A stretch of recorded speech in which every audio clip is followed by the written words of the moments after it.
Hello, welcome back.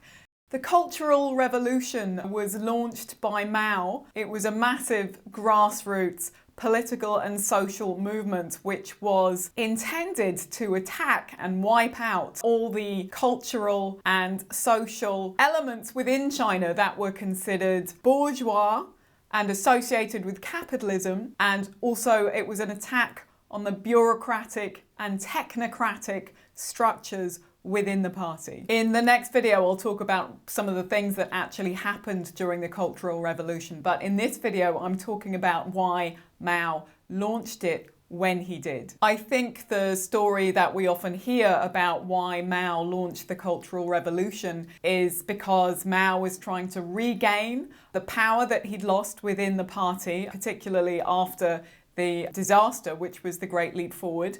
And the explanation is very often rooted in Mao being some kind of megalomaniac trying to outwit his rivals within the party. Now, I'm sure that Mao was indeed very interested in power, but that doesn't really tell us the full story about what was really going on. So let me return to something that I've talked about a number of times in these videos already, which is that social inequalities within China were not just a moral problem, but also they were a national security threat. In other words, for the very practical reasons that some people in China, particularly during the recovery period after the Great Leap Forward, had begun to achieve slightly more privileged positions, particularly if they were involved in the bureaucratic planning of the economy around this time.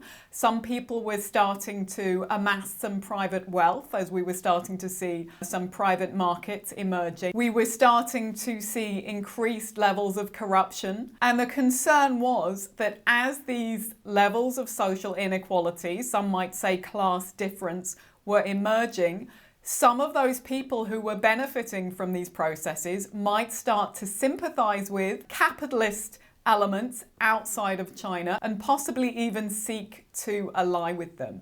Now, at the same time that this was going on in China, relations with the United States were getting increasingly hostile. It's also relevant in terms of the international context that the Chinese nationalists, the Nationalist Party, which had been defeated by the Communists in a long, protracted civil war, which the Chinese Communist Party had won in 1949, the nationalists had fled to Taiwan. They were still there running their own independent government, backed by the United States. And there were concerns within the Communist Party, not necessarily unreasonable concerns, that the Nationalist Party, backed by the United States, might try to invade the People's Republic of China and try to take back the mainland on behalf of the nationalists. Also, what is crucially important at this point, and which makes matters much more worse and much more urgent for the Chinese Communist Party, is that in 1965, the United States had officially entered the Vietnam War. This is an anti-communist war being fought against what were known as the Viet Cong, the communists within Vietnam. And this is going on right on China's southern border.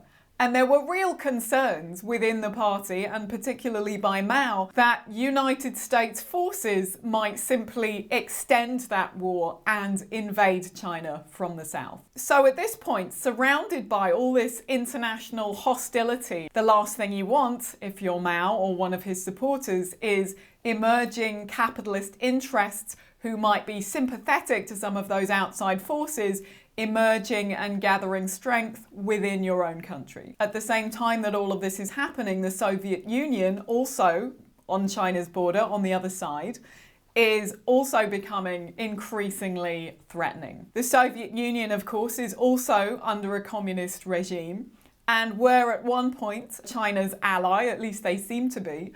But by the mid-1960s, the Soviet Union and China have completely fallen out with each other. We saw in the previous video that Khrushchev and Mao completely fell out over the Great Leap Forward. Mao is very, very much not in favor of the kind of regime that Khrushchev had been running, which is very much focused on strict top-down control. He's also very unhappy that the Soviet Union have been going into other countries, particularly in Eastern Europe, and exerting political dominance within those countries.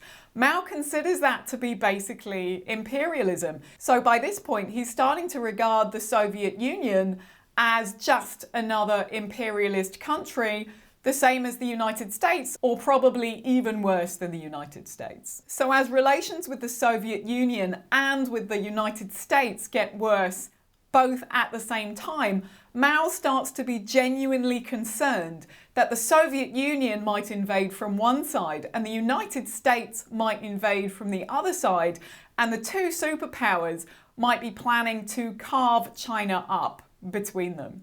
Now, this might sound pretty ridiculous and far-fetched, but if you think about it at the time, these two spheres of influence, the Soviet-dominated world and the American-dominated world, had in fact carved up states before. We'd seen that happen in Korea, we've seen it happen in Germany. Europe has been cut in half between the communist-dominated half and the liberal capitalist West, which is why, in large part to make sure there were no potential allies for either of these imperialist forces, Mao had to crack down on inequalities and bourgeois or capitalist elements within China's domestic society. In the next video, I'll talk about some of the ways that the Cultural Revolution was carried out in practice.